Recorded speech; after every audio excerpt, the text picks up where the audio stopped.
Bonjour à tous et bienvenue dans Micmac. Aujourd'hui, je vous présente un tour de cartes. Pour réaliser ce tour, vous avez besoin d'un jeu de cartes de 52 cartes de préférence et d'un adversaire que vous voulez piéger.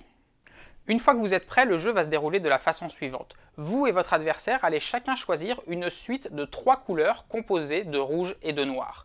Par exemple, vous pouvez choisir la suite noir, rouge, rouge et votre adversaire choisir la suite noir, noir, noir.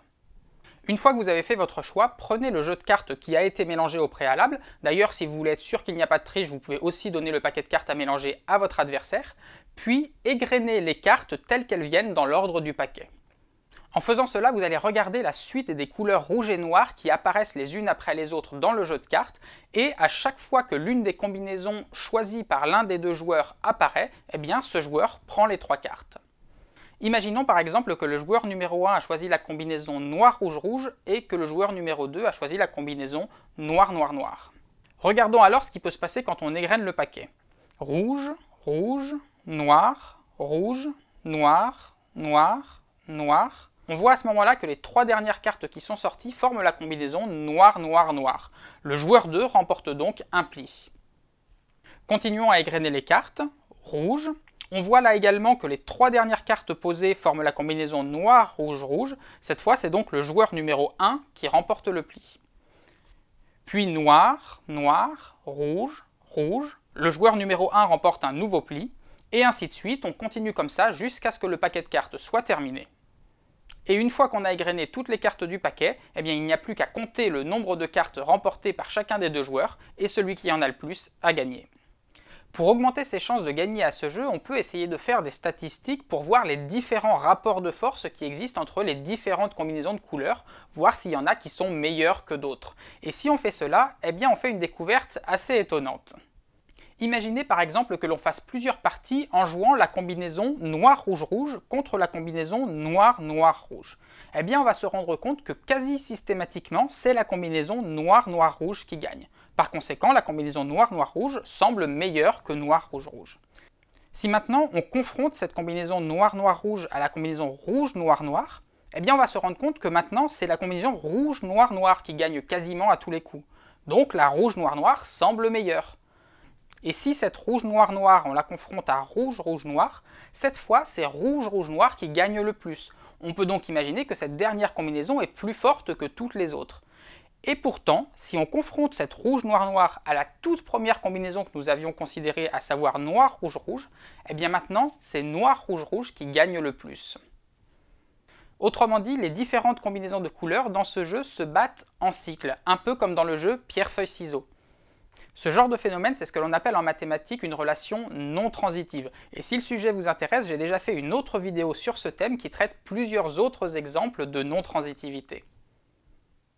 Bref, notre jeu est non transitif et ça, on va pouvoir le mettre à notre profit pour s'assurer une victoire quasi certaine. Pour gagner quasiment à tous les coups à ce jeu, il suffit de laisser votre adversaire choisir sa combinaison en premier. Si vous vous débrouillez bien, vous pouvez même vous arranger pour lui faire croire que c'est un avantage de choisir sa combinaison en premier, puisqu'il a le choix entre toutes les combinaisons possibles. Puis, une fois qu'il a fait son choix, il vous suffit de choisir vous une des combinaisons qui bat celle qu'il a choisie, et il y en a toujours une. Et pour bien choisir votre combinaison en fonction de la sienne, il existe une méthode assez simple à retenir. Il suffit de choisir votre première couleur différente de sa deuxième couleur et vos deuxième et troisième couleurs identiques à sa première et sa deuxième couleur. Si par exemple votre adversaire a choisi noir-rouge-noir, eh bien vous choisissez noir-noir-rouge. Pour comprendre pourquoi cette technique fonctionne, c'est en réalité assez simple. Imaginez que votre adversaire a donc choisi la combinaison noir-rouge-noir et que vous avez choisi la combinaison noir-noir-rouge. Et imaginons maintenant que le paquet de cartes, si on l'étale, donne la suite de cartes suivante dans laquelle les plis n'ont pas encore été ramassés. Vous pouvez voir que dans cette suite de cartes, la combinaison de votre adversaire apparaît à différents endroits, noir, rouge, noir, et on peut donc s'imaginer qu'à chaque fois qu'on arrivera à ce moment du jeu de cartes, votre adversaire va donc ramasser un pli. Cependant, si on regarde de plus près, on se rend compte qu'à plusieurs reprises, les plis de votre adversaire se chevauchent avec des plis à vous qui viennent juste avant. Par conséquent, quand on va égrener le jeu de cartes, eh bien vos plis vont arriver avant les siens, et quand vous allez ramasser les cartes, eh bien vous allez lui couper l'herbe sous le pied et l'empêcher de prendre le pli qui arrivait. Et plus précisément, à chaque fois que son pli sera précédé d'une carte noire, eh bien il perdra son pli, donc il va perdre en moyenne la moitié de ses plis. C'est pour cette raison et c'est pour avoir ce genre de chevauchement que l'on a choisi de prendre nos 2 dernières cartes identiques à ces 2 premières.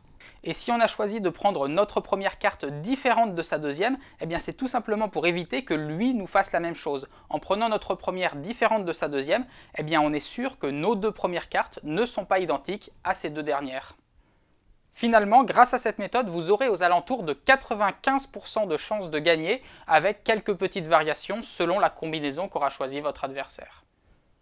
Voilà, cette vidéo est maintenant terminée. Si elle vous a plu, n'hésitez pas à la partager. En attendant, je vous mets comme d'habitude les différents liens pour me suivre, me soutenir, vous abonner, ne rien rater des différentes nouveautés de Micmac. Je vous remets le lien juste ici pour voir ou revoir la vidéo dont je vous ai parlé sur les relations non transitives. Et moi, en attendant, je vous dis à bientôt pour de nouvelles aventures mathématiques.